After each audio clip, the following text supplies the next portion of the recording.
Hai semuanya, Shalom, selamat pagi untuk teman-teman yang di rumah ataupun dimanapun kamu berada gitu ya.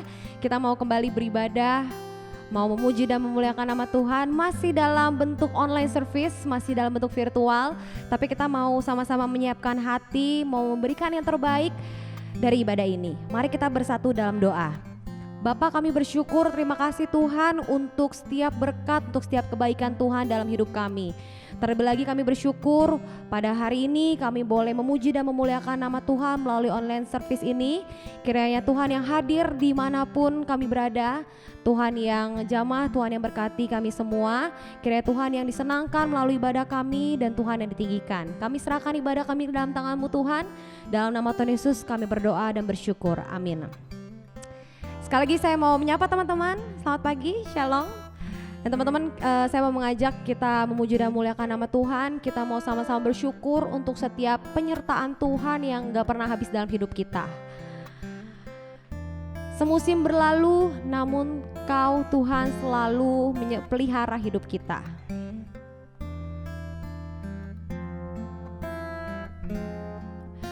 Semusim berlalu, namun Kau selalu peliharaku. Kasih dan setiamu tak pernah layu di hidupku. Lebih luas dari samudra kebaikan-Mu Bapa takkan habis di hidupku. Lebih tinggi dari cakrawala, tak terbatas kasih-Mu. Sungguh ku bersyukur. Kita ulangi lagu ini dari awal.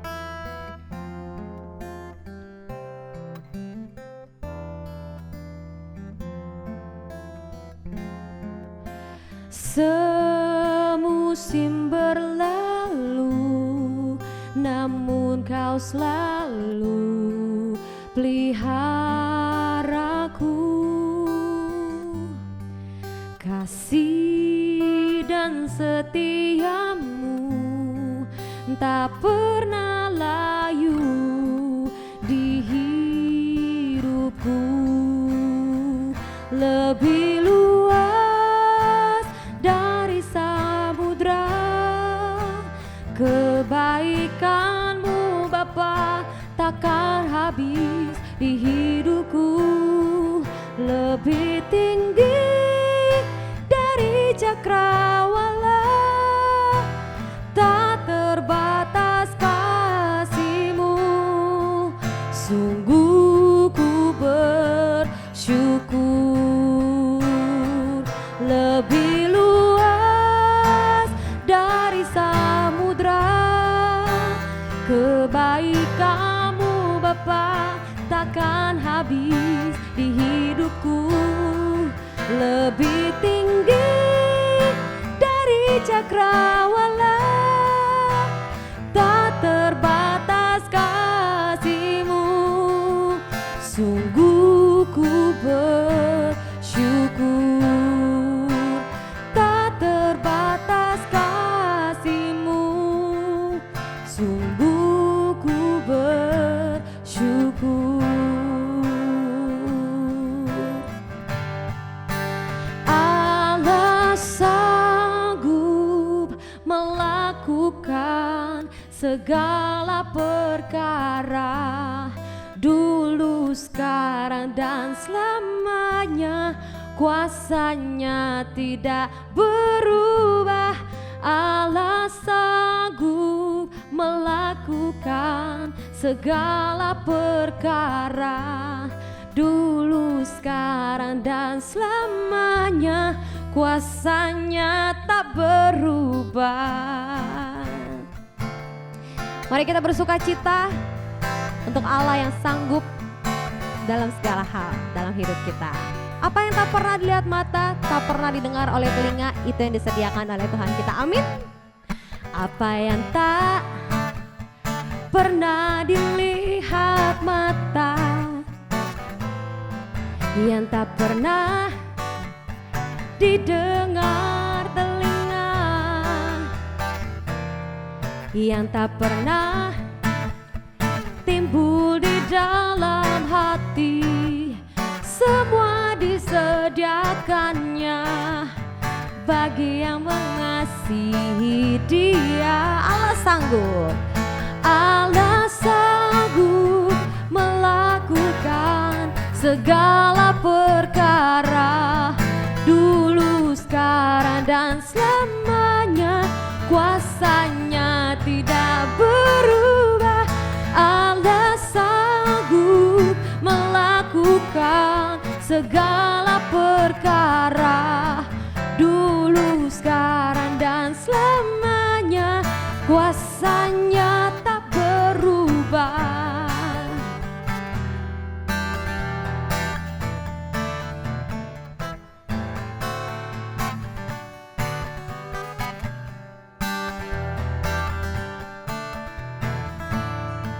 Apa yang tak pernah dilihat mata, yang tak pernah didengar telinga, yang tak pernah timbul di dalam hati, semua disediakannya bagi yang mengasihi Dia. Allah sanggup melakukan segala perkara, dulu, sekarang, dan selamanya. Kuasanya tidak berubah. Allah sanggup melakukan segala perkara, dulu, sekarang, dan selamanya. Kuasanya tak berubah. Allah sanggup, Allah sanggup melakukan segala perkara, dulu, sekarang, dan selamanya. Kuasanya tidak berubah. Allah sanggup melakukan segala perkara, dulu, sekarang, dan selamanya. Kuasanya tak berubah. Dulu, sekarang, selamanya. Dan selamanya. Dulu, sekarang, dan selamanya. Dulu, sekarang, dan selamanya. Kuasanya tak berubah.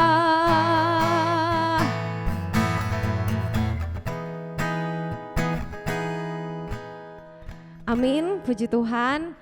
Ya teman-teman, Allah yang sanggup, walaupun mungkin sekarang gitu ya, di masa-masa seperti ini kita masih bingung gitu kenapa harus ada kejadian seperti ini, tapi bersyukur Allah yang sanggup selalu memberikan peliharaannya kepada kita. Dan teman-teman, kita mau masuk ke dalam firman Tuhan, mari kita siapkan hati.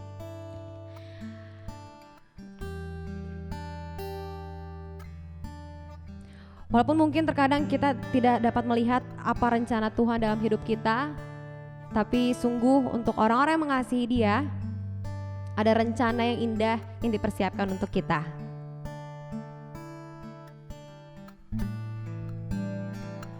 Ku sadar tak semua dapat aku miliki di dalam hidupku, hatiku percaya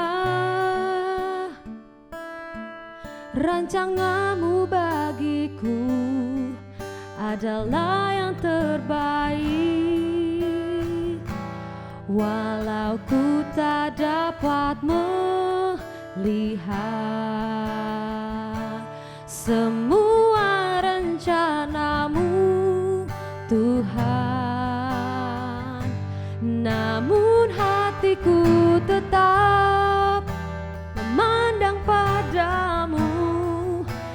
Kau tuntun langkahku, walau ku tak dapat berharap atas kenyataan hidupku, namun hatiku tetap memandang padamu. Kau ada untukku.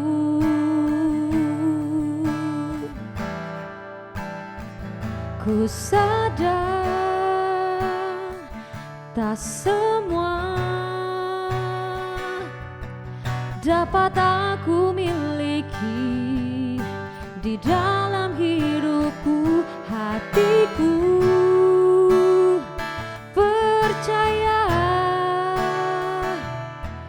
rancanganmu bagiku adalah yang terbaik,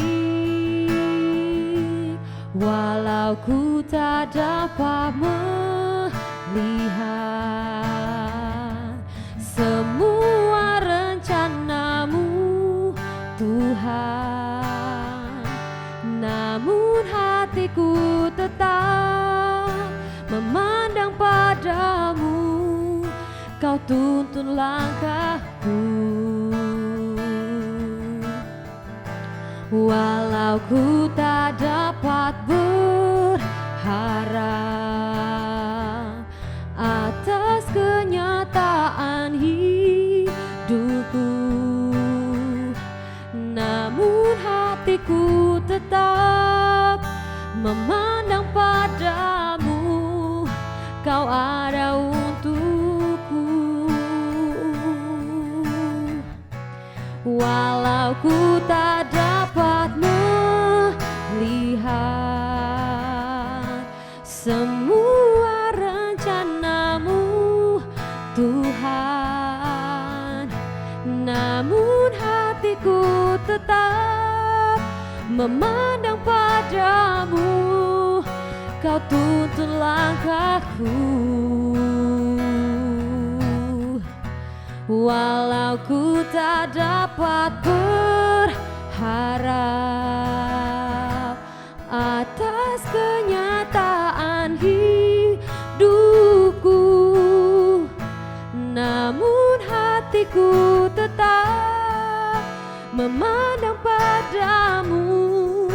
Kau ada untukku, namun hatiku tetap memandang padamu. Kau ada untukku, namun hatiku tetap memandang padamu. Kau ada untukku.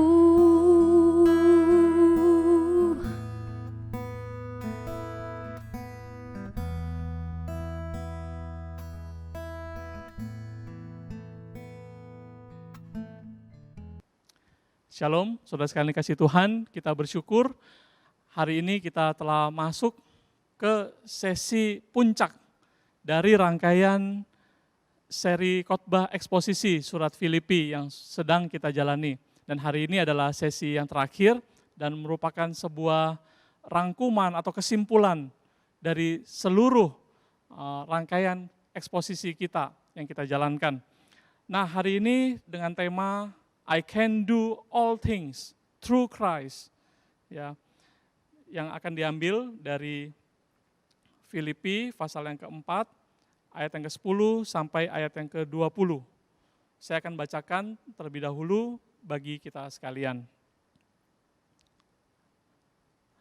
Aku sangat bersuka cita dalam Tuhan bahwa akhirnya pikiranmu dan perasaanmu bertumbuh kembali untuk aku.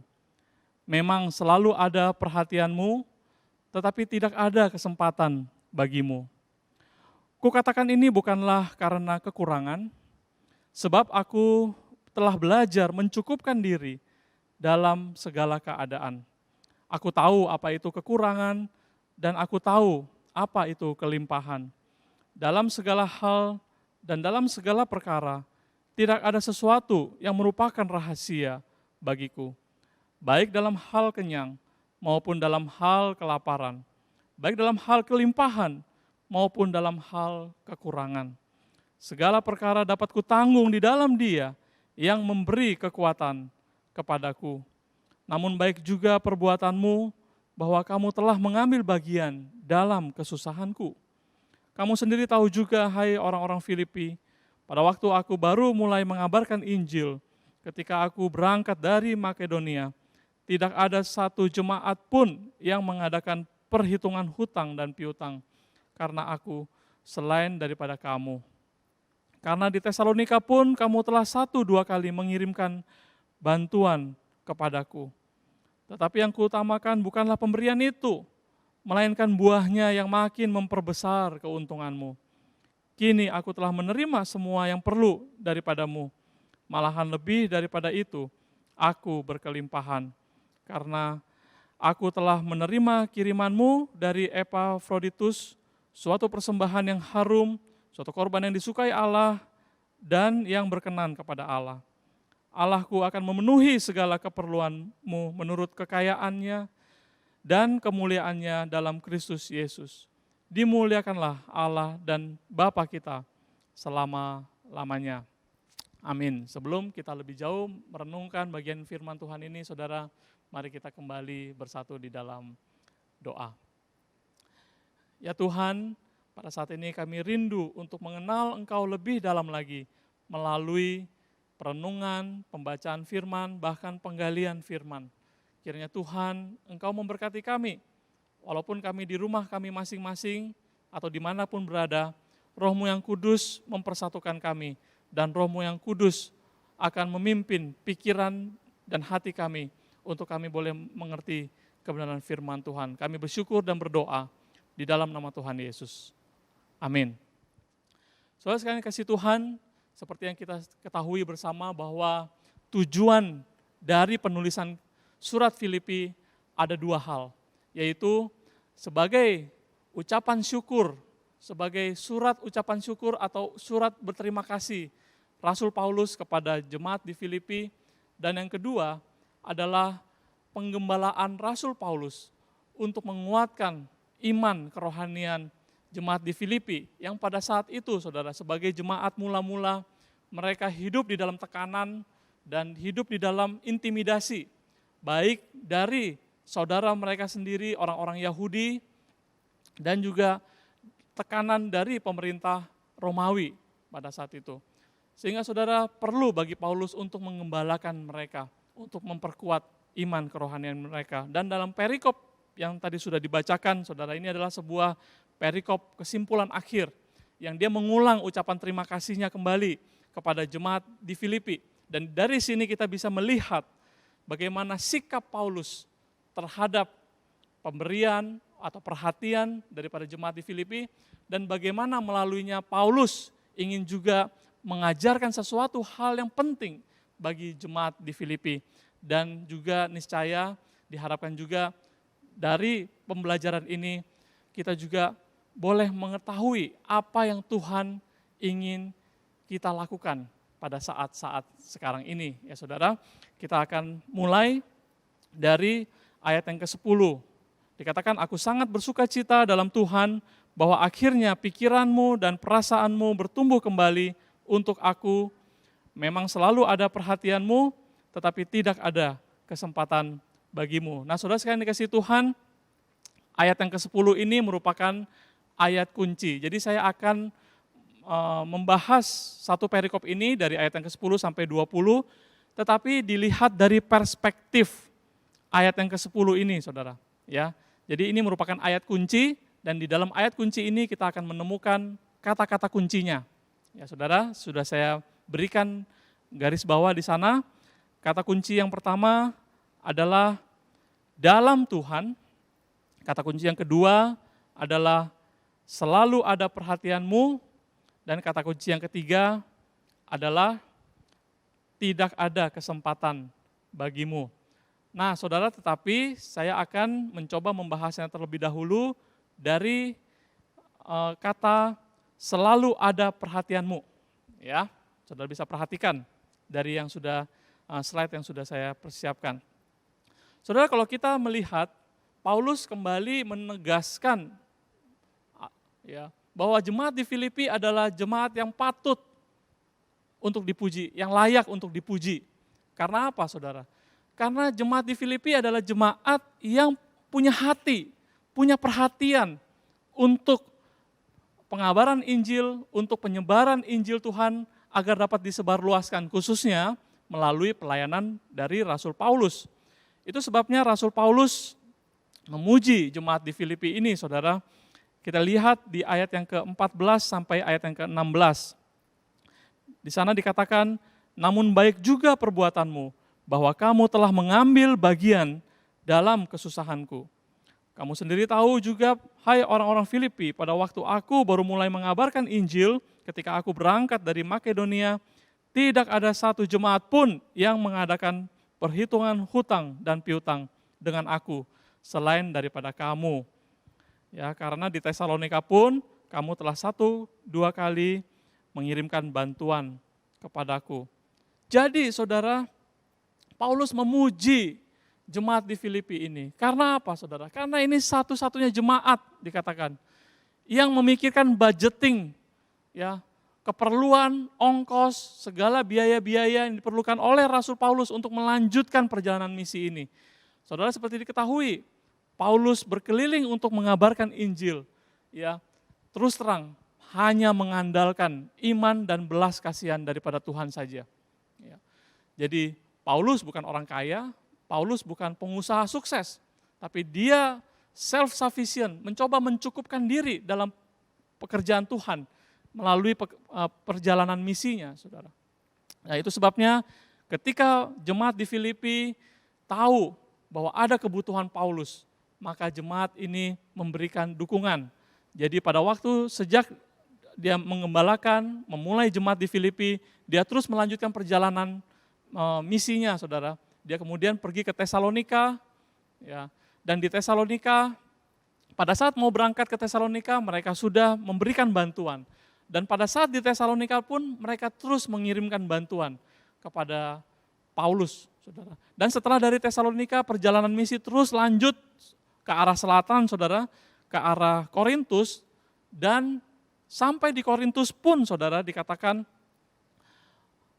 jemaat yang Filipi yang datang ke kota Korintus itu mencoba mencari Rasul Paulus dan tetap memberikan bantuan. Itu sebabnya di dalam surat 2 Korintus pasal yang ke-11 ayat yang ke-9, Rasul Paulus memuji kembali jemaat Filipi ini kepada orang-orang Korintus, saudara.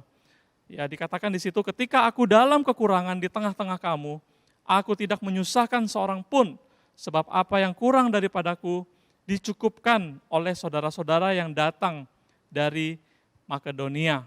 Jadi saudara, di sini kita melihat bahwa jemaat di Filipi adalah jemaat yang sungguh luar biasa perhatiannya untuk kebutuhan Paulus, dan terutama sekali, saudara, adalah perhatian mereka akan ikut mendukung pekerjaan Tuhan yang dilakukan salah satunya melalui pelayanan Rasul Paulus. Jadi Paulus adalah orang yang tahu berterima kasih, saudara. Ya, dia tahu bahwa jemaat di Filipi membantu di tengah-tengah kekurangan mereka, di tengah-tengah keadaan kesulitan mereka, tapi jemaat di Filipi tetap mau membantu, ya, pelayanan Rasul Paulus maupun pelayanan pekabaran Injil, saudara. Tetapi Rasul Paulus adalah orang yang tahu berterima kasih. Itu sebabnya dia menuliskan sebuah surat khusus untuk ucapan terima kasih, surat Filipi ini, saudara. Dan dia juga menyebutkan kepada jemaat-jemaat di tempat yang lain, saudara.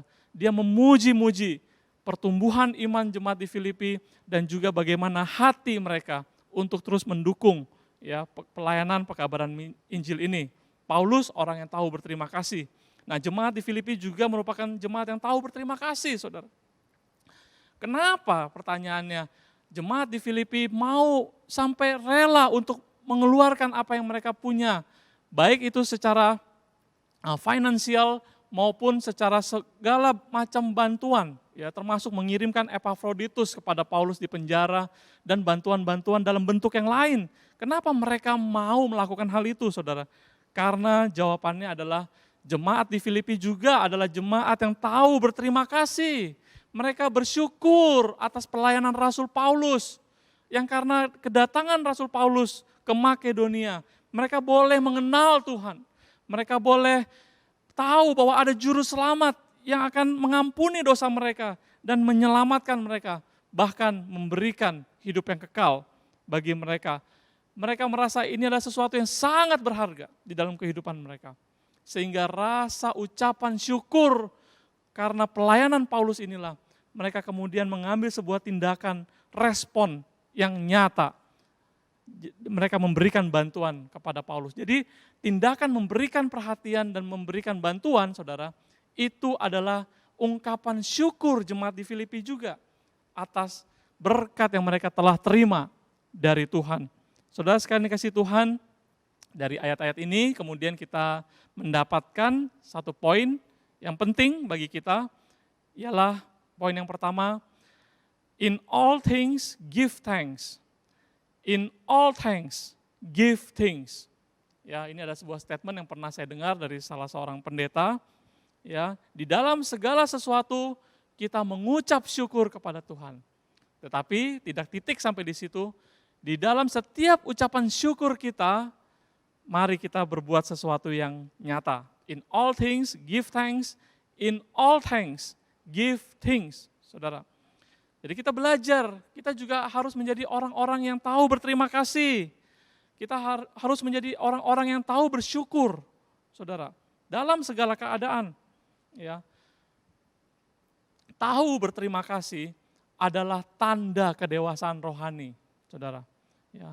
Ucapan syukur yang timbul dari hati yang terdalam, saudara, pasti tidak berhenti sampai di mulut saja, ya, atau di dalam hati saja. Ya, bersyukur, berterima kasih di dalam hati atau di dalam mulut saja.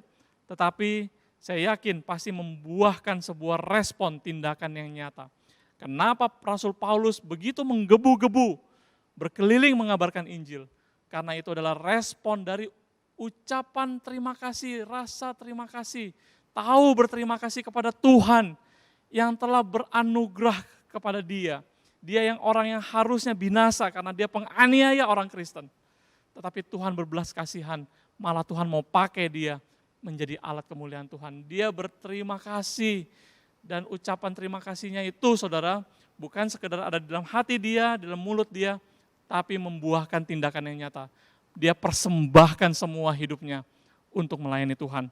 Nah, saudara, jangan kita menjadi orang yang take it for granted. Ya, segala sesuatu seakan-akan yang bisa kita nikmati sekarang ini semuanya memang harus demikian adanya.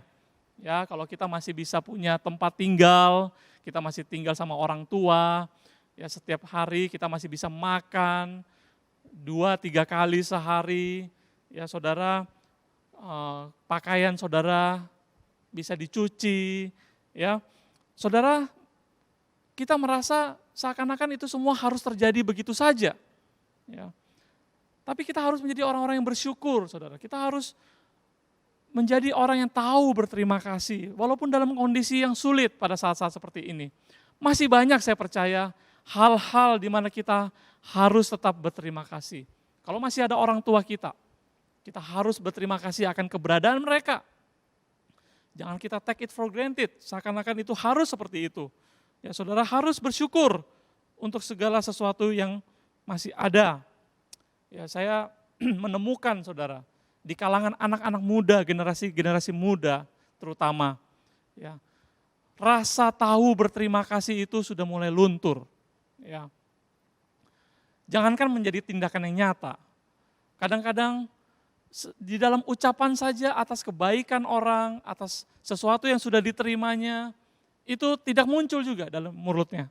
Ya, saya melihat generasi muda itu sudah mulai luntur rasa tahu berterima kasih. Itu sebabnya saya harapkan teman-teman PRMI, teman-teman MYC, ya hari ini kita merenungkan firman Tuhan, kita belajar. Tahu berterima kasih itu juga salah satu ya tolak ukur pertumbuhan kerohanian kita. Ya. Tetapi bukan sekedar bersyukur dalam hati, tetapi rasa ucapan syukur itu menjadi sebuah realita. Ya. Apakah ucapan syukur kita dengan keberadaan orang tua kita, saudara? Apa rasa terima kasih kita kepada orang tua kita kalau yang masih ada orang tuanya sekarang, ya? Jangan-jangan orang tua kita nggak pernah merasakan rasa terima kasih dari kita loh, saudara. Ya.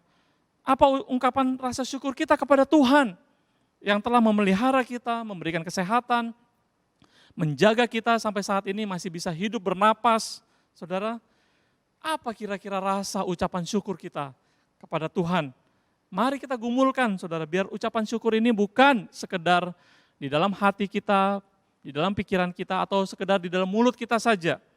Tetapi saya berdoa, seperti Rasul Paulus dan seperti jemaat di Filipi, rasa ucapan terima kasih itu dinyatakan menjadi sebuah perbuatan yang nyata. In all things, give thanks. In all thanks, give things. Ya saudara, biarlah itu menjadi poin yang penting untuk kita boleh renungkan dan kita boleh lakukan. Ya selanjutnya saudara, saya akan maju kepada kata kunci yang kedua. Saya akan kembali lagi di ayat kunci tadi, di ayat yang ke-10. Saudara, kita melihat di situ bahwa ada kata, tetapi tidak ada kesempatan bagimu. Jadi ini adalah anak kalimat yang kedua dari ayat yang ke-10. Memang selalu ada perhatianmu, tetapi tidak ada kesempatan bagimu. Nah, saudara sekalian dikasihi Tuhan, tidak selalu ketika jemaat rindu untuk mendukung Paulus, itu kondisinya Paulus sedang membutuhkan dukungan. Atau sebaliknya, tidak selalu ketika Paulus sedang membutuhkan dukungan, itu jemaat siap, dalam kondisi siap untuk mendukungnya, saudara. Ya, jadi Paulus berkata di dalam ayat yang ke-11 dan ayat yang ke-12, kukatakan ini bukanlah karena kekurangan, sebab aku telah belajar mencukupkan diri dalam segala keadaan. Aku tahu apa itu kekurangan dan aku tahu apa itu kelimpahan. Dalam segala hal dan dalam segala perkara, tidak ada sesuatu yang merupakan rahasia bagiku, baik dalam hal kenyang maupun dalam hal kelaparan, baik dalam hal kelimpahan maupun dalam hal kekurangan. Di sini kita melihat ada kalanya Paulus itu berkelimpahan, saudara. Belum tentu dia selalu berkekurangan, sehingga dia harus terus bergantung kepada bantuan dari jemaat, saudara ya. Jadi tidak selalu ketika jemaat rindu memberikan bantuan, Paulus sedang butuh, karena Paulus sedang berkelimpahan. Atau tidak selalu ketika Paulus sedang membutuhkan, jemaat juga sedang siap untuk mendukungnya, maka Paulus merasa dia berkekurangan. Saudara, saya jadi ingat, ya, dua hal ini ketika saya sedang kuliah di STT Bandung. Mungkin saya sudah pernah cerita. Ya, pada saat itu saya sebenarnya sudah pernah bekerja, dan Tuhan panggil untuk menjadi pelayan full time. Saya tinggalkan pekerjaan saya, tetapi yang saya ingat waktu itu saya menyisihkan di dalam tabungan saya itu uang sebesar kurang lebih 10 juta.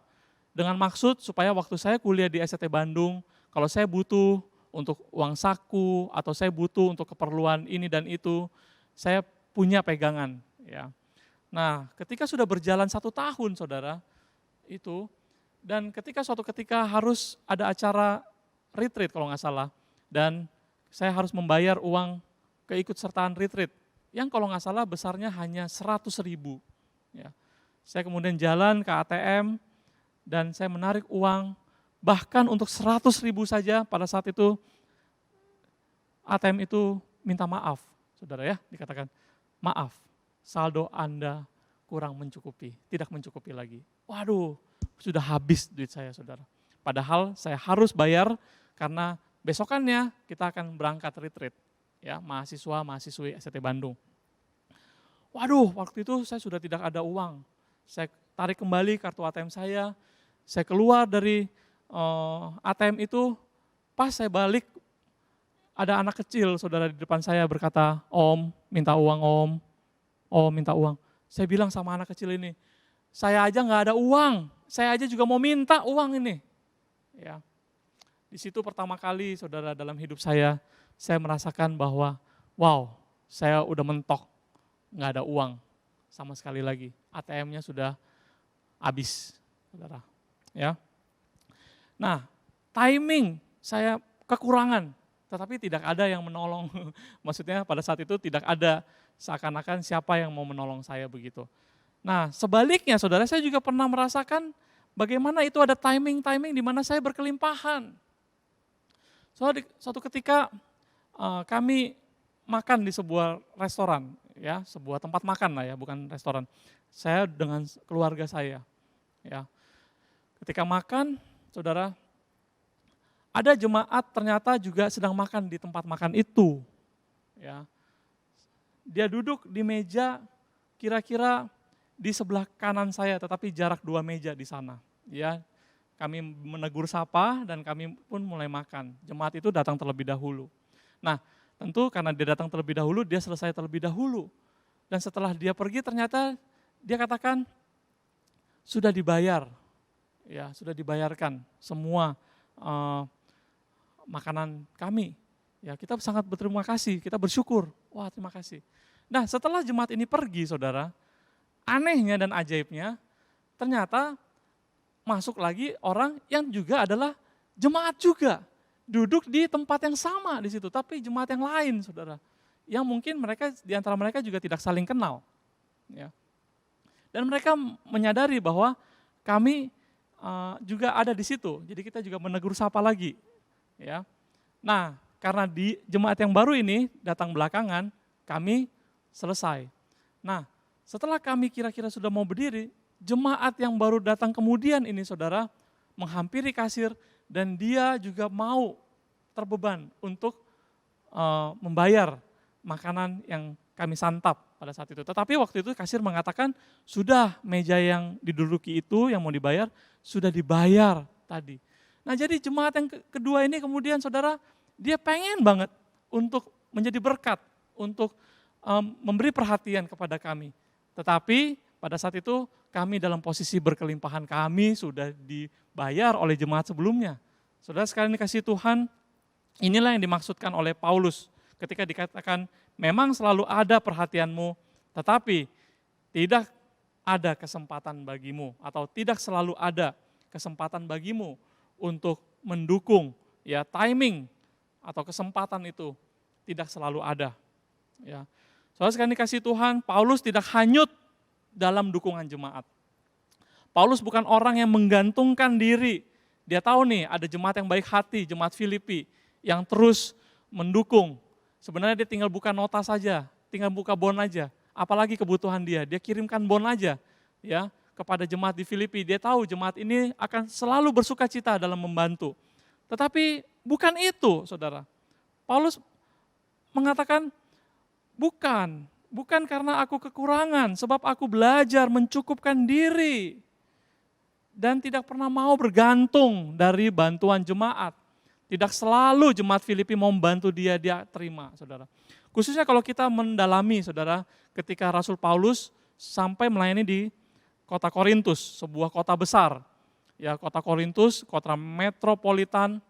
Di situ banyak guru-guru filsafat yang mengajar, juga banyak nabi-nabi agama yang berkhotbah sebagai mata pencaharian, saudara.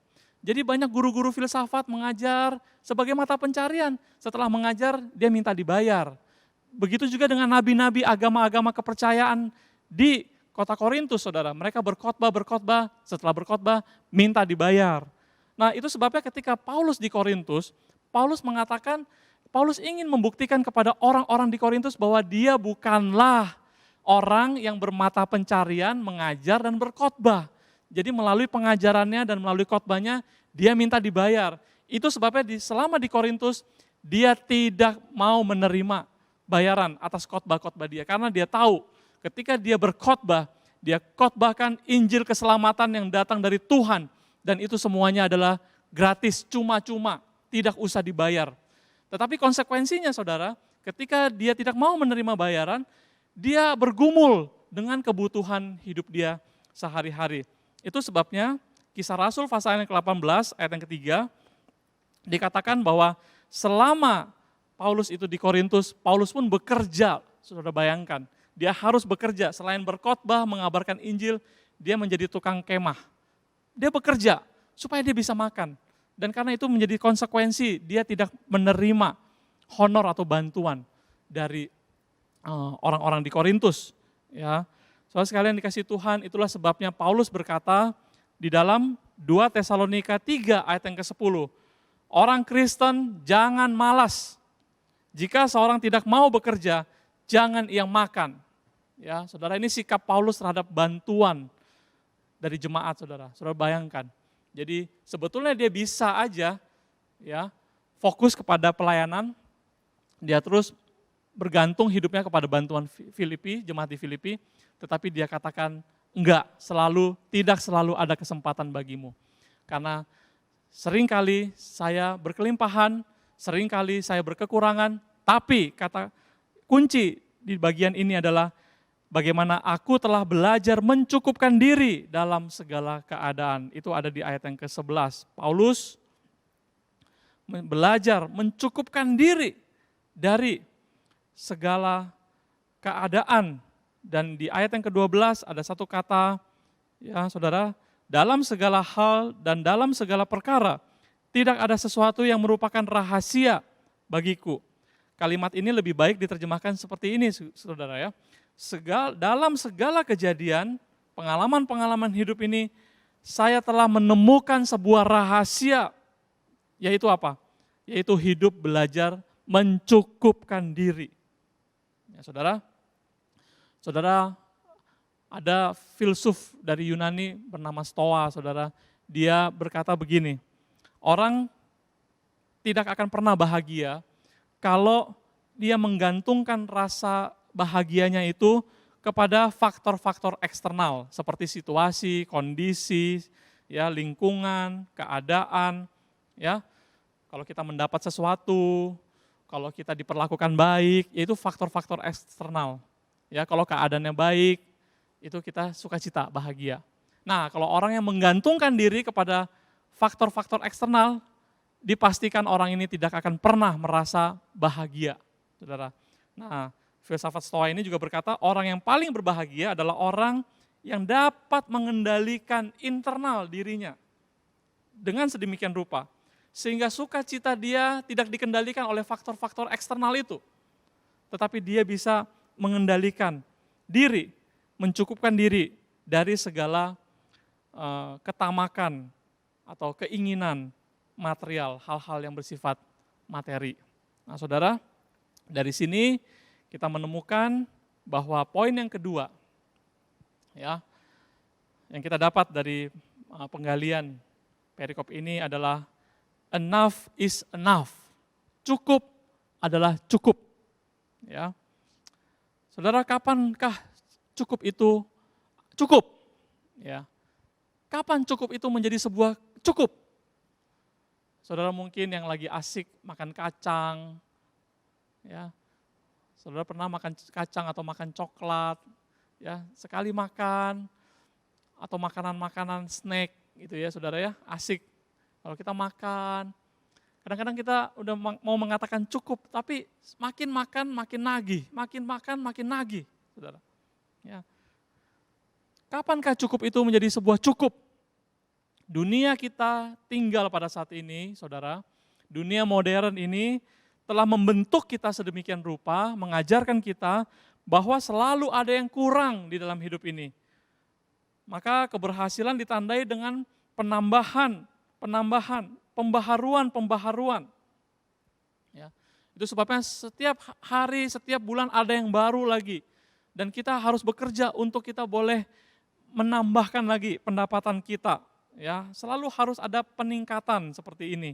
Ya, karena dunia modern mengajarkan kepada kita, kamu itu selalu ada yang kurang, selalu ada yang tidak sempurna. Makanya nanti ada penyempurnaan lagi. Ya.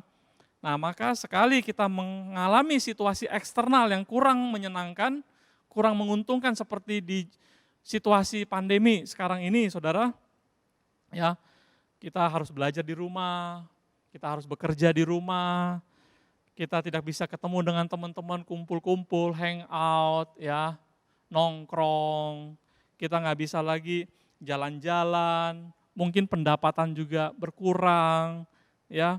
nggak bisa beli barang-barang lagi online, nggak bisa browsing-browsing lagi, toko-toko online, saudara. Nggak bisa pesan apa-apa lagi sekarang, karena pendapatan kita terbatas sekarang.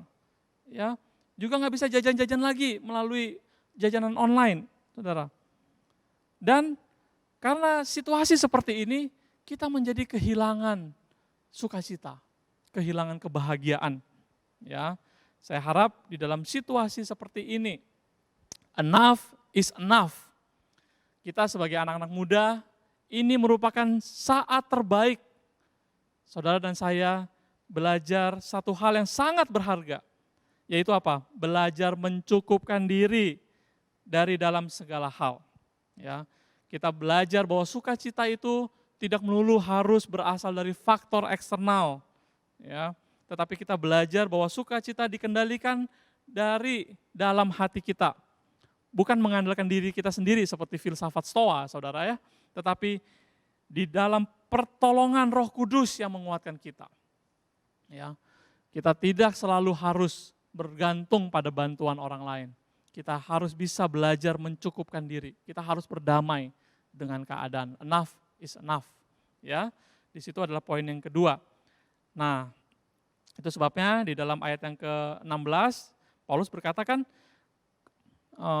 ayat yang ke-17 maksud saya, tetapi yang kuutamakan bukanlah pemberian ini, melainkan buahnya yang makin memperbesar keuntunganmu. Jadi saudara di sini lihat, Paulus matanya tidak hijau melihat bantuan-bantuan jemaat di Filipi. Sikapnya jelas, yang diutamakan bukan bantuan ini, melainkan pertumbuhan iman rohani jemaat di Filipi. Ya, di situ kita melihat Paulus mencukupkan diri dan kita mau belajar hal itu. Nah, yang terakhir, saudara, yang terakhir, kalau di dalam ayat kunci, ayat yang ke-10 dikatakan, aku sangat bersuka cita dalam Tuhan. Ini adalah ayat key, ayat emas kita ya. Dalam Tuhan. Dan itu diulang di ayat yang ke-13 menjadi sebuah ayat tema kita dari seluruh rangkaian eksposisi surat Filipi ini, saudara. I can do all things through Christ, di dalam Dia, di dalam Kristus. Ya, ini merupakan ayat kunci. Kenapa dikatakan Paulus sangat bersuka cita? Padahal dia pada saat itu sedang mendekam di penjara. Dikatakan aku sangat bersuka cita. Kalau tidak ada alasan yang lain, saudara, maka kira-kira Paulus ini udah jadi orang stres. Udah di penjara, keadaan susah, ditangkap, dianiaya. Dia bilang, saya bersuka cita. Ya, tetapi kata kuncinya adalah di dalam Tuhan. Di dalam Tuhan. Saudara sekalian dikasih Tuhan, Paulus menghadapi keadaan-keadaan sangat sulit di dalam pelayanan pengabaran Injil. Ketika dikatakan segala perkara dapat kutanggung di dalam Dia yang memberi kekuatan kepadaku. Paulus kemudian teringat akan semua pengalaman hidupnya, saudara. Segala perkara ini, perkara apa? Perkara ketika dia bisa menghadapi kenangan-kenangan manis ketika dia melayani Tuhan, seperti hadirnya jemaat-jemaat yang baru, munculnya jemaat-jemaat baru yang percaya kepada Tuhan semakin lama semakin banyak. Itu hal-hal yang dia namakan sukacita dia. Tetapi ada hal-hal yang sangat mendukakan dia ketika dia dianiaya. Ya, saudara, paling tidak ada 2 perikop di mana Paulus men-sharingkan saat-saat dia dianiaya. Misalkan di 2 Korintus pasal yang ke-4 ayat yang ke-8 sampai ayat yang ke-9. Dikatakan di situ ketika ia ditindas namun tidak terjepit, ketika habis akal namun tidak putus asa, ketika dianiaya namun tidak ditinggalkan sendirian. Kami dihempaskan namun tidak binasa. Jadi Paulus menghadapi semua kesulitan-kesulitan itu, saudara. Bahkan di dalam 2 Korintus pasal yang ke-11 ayat yang ke-23 sampai 28, dia juga men-sharingkan, menyaksikan bahwa ia sering mengalami penjara, dia sering ditangkap dan dipenjara, saudara ya. Dia didera di luar batas. Kerap kali dia itu dihajar, ya, masuk ke dalam bahaya maut. Dia pernah disesah, ya, mungkin dicambuk. 5 kali dikatakan. Setiap kali dicambuk, disesah itu ada 39 kali pukulan. Dia 3 kali didera, dilempari batu, 3 kali mengalami kapal tenggelam, saudara. Karena dia dalam perjalanannya dia juga ada menumpang di kapal, saudara ya. Dan juga dia pernah mengalami, dia ketika kapal karam itu dia terkatung-katung selama 1 hari di tengah-tengah laut. Saudara bisa bayangkan, dia pernah juga mengalami bahaya banjir, bahaya penyamun, bahaya ya diganggu oleh preman-preman atau orang-orang jahat, bahaya dari orang-orang Yahudi, bahaya dari orang-orang non-Yahudi di kota, di padang belantara. Ya, saudara sekalian dikasih Tuhan, dia bekerja dengan jerih lelah. Kadang-kadang dia tidak tidur, dia lapar, dia dahaga, dia berpuasa, dia kedinginan tanpa pakaian. Tapi semua itu dilakukan untuk memelihara pertumbuhan iman jemaat-jemaat.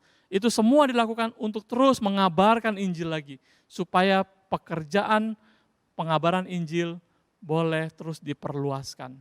Nah saudara, di dalam dia menghadapi semua pengalaman-pengalaman yang sulit itu, dikatakan aku dapat menanggung itu semua di dalam Dia, Kristus, yang memberi kekuatan kepadaku. Nah sekarang dia yang seperti apa yang ada dalam pikiran Paulus ketika dia menuliskan hal ini. Segala perkara dapat kutanggung di dalam Dia. Nah dia yang seperti apa saudara? Yaitu Tuhan yang bekerja secara ajaib. Ya, bahkan dalam hal-hal buruk pun ya, justru malah terjadi kemajuan Injil seperti di Filipi pasal yang pertama yang sudah pernah saya sampaikan juga. Dia percaya ini Tuhan yang dia percaya adalah Tuhan yang bekerja secara ajaib. Ya, walaupun dia mengalami kesulitan, aniaya, dihukum, dipukul, dicambuk, dipenjara, toh dia masih bisa hidup juga kalau Tuhan masih izinkan. Toh dia masih bisa lolos juga dari maut kalau Tuhan masih izinkan. Di luar nalar manusia, dia percaya Tuhan dia adalah Tuhan yang ajaib. Ya, walaupun dia dipenjara, kemajuan Injil malah makin nyata. Ya saudara, ini adalah Tuhan yang dia percaya, Tuhan yang telah memberikan kekuatan kepada dia, Tuhan yang bekerja secara ajaib. Selanjutnya juga adalah Tuhan yang merendahkan diri. Di Filipi pasal yang kedua, saudara kita juga telah merenungkan bersama. Ya, ketika Paulus membahas bahwa Tuhan, Yesus Kristus tidak memandang kesetaraannya dengan Allah adalah sesuatu yang harus dipertahankan. Dia mengosongkan dirinya, dia taat. Dia merendahkan diri, dia mengambil rupa seorang manusia, bahkan taat sampai mati di atas kayu salib. Jadi Tuhan yang merendahkan dirinya ini adalah Tuhan yang menguatkan Rasul Paulus, saudara. Ketika Rasul Paulus dipenjara, di dalam kesulitan, di dalam kesakitan dia dapat menanggung itu semua ketika dia memfokuskan pikiran dia kepada Yesus Kristus yang bersedia untuk menderita sengsara karena dosa kita. Saudara, dia pikir Tuhan saja mau merendahkan dirinya. Apalah arti sengsaraku ini? Jadi saudara ketika dia sulit, Kristus yang memberikan kekuatan kepada dia adalah Kristus yang merendahkan hatinya. Oh saudara, itu sangat menghibur. Tuhan saja mau loh menderita. Nah sekarang penderitaan saya ini adalah penderita sementara. Ya, saya percaya itu. Dia sedang menantikan keselamatan akan mahkota kehidupan. Itu yang dikatakan Paulus, yang akan dikaruniakan bagi dia. Nah yang ketiga, Tuhan yang memberikan kekuatan kepada Paulus adalah Tuhan yang berkuasa membangkitkan orang mati. Dicatat dalam Filipi pasal yang ketiga. Jadi di situ dikatakan yang ku kehendaki ialah mengenal dia dan kuasa kebangkitannya dan persekutuan dalam penderitaannya, di mana aku menjadi serupa dengan dia di dalam kematiannya, supaya akhirnya aku boleh kebangkitan dari antara orang mati. Jadi Tuhan yang menguatkan Paulus adalah Tuhan yang dia percaya, Tuhan yang berkuasa untuk membangkitkan orang mati. Nah saudara, dikatakan segala perkara dapat kutanggung di dalam dia. Dia ini Tuhan yang ajaib, Tuhan yang merendahkan hati, dan Tuhan yang berkuasa membangkitkan orang mati. Nah saudara, 3 hal ini menjadi kekuatan Paulus, sehingga dia katakan, saya dapat melakukan segala perkara di dalam Dia, Tuhan. Saudara, menghadapi situasi new normal, normal yang baru, mari kita mulai dengan persiapan iman yang kokoh, saudara. Ya, sebentar lagi kita akan mencoba menyesuaikan diri kita berdamai dengan wabah virus. Saudara, tetap kita harus jaga kesehatan kita. Tetapi mari kita mulai dari memperkokoh iman kita. Ya, kita tidak tahu apa yang akan terjadi nanti. Sekolah kita akan bagaimana? Yang sekolah melanjutkan SMP ke SMA atau SMA ke kuliah. Ya, saudara, kita tidak tahu nih semester depan akan seperti apa. Ya, kita tidak tahu di dunia pekerjaan, ekonomi akan terjadi seperti apa ke depan. Saudara, tetapi biarlah melalui firman Tuhan yang kita sudah renungkan hari ini, kita berani menghadapi semua itu dengan sebuah tekad yang kokoh. Ya, saya dapat menanggung segala perkara di dalam Dia yang memberi kekuatan kepadaku. Oleh karena di dalam Dia kita mendapat kekuatan, di dalam Dia kita memperoleh masa depan kita yang gemilang bagi kemuliaan Tuhan. Amin. Mari kita berdoa. Ya Tuhan, kami bersyukur untuk firman yang telah menguatkan kami. Kami mau belajar. Seperti Rasul Paulus berkata, segala perkara dapat kutanggung di dalam Tuhan Yesus. Di dalam Engkau ya Tuhan, yang akan senantiasa memberikan kekuatan kepada kami. Berkati setiap kami Tuhan, menyongsong era hidup tatanan baru. Kami akan menghidupi kehidupan yang baru, menyesuaikan diri ya Tuhan. Kami tidak tahu apa yang akan terjadi, tapi kami tahu dan percaya Tuhan akan menyertai kami. Tuhan akan memberikan kekuatan, menolong kami menghadapi semuanya itu. Materaikan firman di dalam hati kami ya Tuhan, oleh karena kami akan melakukannya di dalam kehidupan kami sehari-hari. Kami bersyukur dan berdoa di dalam nama Tuhan Yesus. Amin. Amin. Tuhan memberkati kita. Shalom, saudara sekalian kasih Tuhan. Kita bersyukur Tuhan terus memberikan kepada kita kesehatan dan juga kesempatan yang indah untuk kita boleh terus beribadah secara online di akun YouTube MYC ini. Nah saudara, hari ini kita sudah menyelesaikan satu seri khotbah eksposisi surat Filipi, dan diharapkan saudara melaluinya, ya saya sebagai pembina berharap teman-teman PRMI maupun rekan-rekan MYC itu bisa menumbuhkan minat untuk menggali, mengerti kebenaran firman Tuhan lebih mendalam lagi, dan kita mempunyai pemahaman yang lebih menyeluruh mengenai firman yang kita baca sama-sama. Ya saudara, ada 2 hal yang ingin saya sampaikan, yaitu pertama-tama buat teman-teman PRMI, di hari Jumat ini, ya, tanggal 12 Juni jam 7 malam akan diadakan seminar online yang ketiga, ya, dengan tema Overcoming Bullying, yang akan dibawakan oleh penginjil Hendra.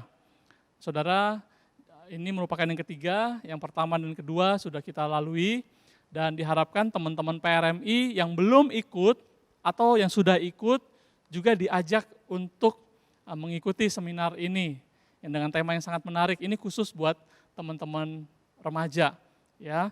Bagaimana kita bisa menghadapi masa-masa di mana memang bullying itu sedang marak ya di masa-masa remaja kita. Itu menjadi juga nanti akan menjadi akar kepahitan ya sepanjang hidup kita kalau kita tidak membenahi atau membereskan sejak awal. Jadi diharapkan teman-teman bisa mendaftar, nanti nomor WhatsApp pendaftaran maupun lain sebagainya, saudara bisa mengikutinya melalui poster atau akun Instagram PRMI. Ya. Nah kedua, MYC juga akan mengadakan semacam talk show, ya, seminar online juga pada hari Sabtu ini, tanggal 13 Juni, jam 7 malam. Ya. Kalau tadi teman-teman PRMI Jumat, nah ini Sabtunya, tanggal 13 Juni jam 7 malam, dengan tema Waking Up the Giant, ya, dengan pembicara Ko Yakub. Dan saudara, untuk mengetahui lagi mengenai acara ini, nanti bisa memperhatikan juga untuk poster maupun di akun Instagram.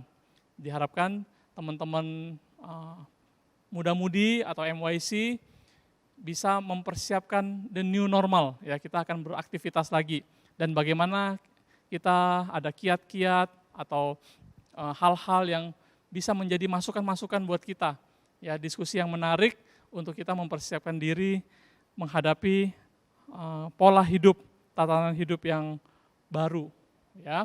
Teman-teman saya harapkan bisa mengikuti juga seminar online ini. Baik, saya rasa itu saja 2 hal yang ingin kita sampaikan. Mari kita bersatu di dalam doa untuk mengakhiri ibadah kita hari ini, dan nanti juga kita akan menerima berkat dari Tuhan. Mari kita berdoa. Ya Tuhan, kami bersyukur oleh karena kasih dan kemurahan-Mu, kami boleh terus menikmati akan ibadah kami, walaupun pada saat ini sementara waktu kami harus jalani secara online. Tuhan, kami bersyukur untuk kesempatan kami boleh memuji, memuliakan nama Tuhan, bahkan mendengarkan kebenaran firman Tuhan. Kiranya Tuhan sendiri yang terus menguatkan kami, Tuhan sendiri yang terus memampukan kami, untuk kami boleh menghadapi hari-hari ke depan kami. Kami berdoa Tuhan, untuk juga keadaan di bangsa dan negara kami, masih ada beberapa tempat yang masih terjangkit penyebaran virus ini masih banyak. Tuhan sendiri yang berbelas kasihan, khususnya di Jawa Timur, di mana penambahan kasus positif masih begitu tinggi di sana. Kami berdoa Tuhan berbelas kasih supaya angka penyebaran ini boleh ditekan, dan juga supaya nanti antisipasi akan roda ekonomi, dunia pekerjaan yang akan dimulai kembali, tatanan hidup baru yang dimulai, itu tidak akan menyebabkan gelombang kedua. Ya Tuhan, Engkau yang memberkati, juga kami berdoa bagi keadaan geopolitik dunia saat ini, kerusuhan yang terjadi di Amerika, Tuhan sendiri juga yang campur tangan, biar di masa-masa yang begitu sensitif seperti sekarang ini, Tuhan Engkau memberikan hikmat bijaksana bagi pemerintah, bagi pemimpin-pemimpin dunia, di dalam mengambil langkah-langkah yang terbaik. Kami bersyukur Tuhan, percaya bahwa Tuhan mengendalikan jalan sejarah umat manusia, Tuhan yang terus memberkati kehidupan kami. Di dalam nama Tuhan Yesus kami berdoa. Saudara sekalian kasih Tuhan, mari arahkan hati dan pikiran kita menerima berkat daripada Tuhan.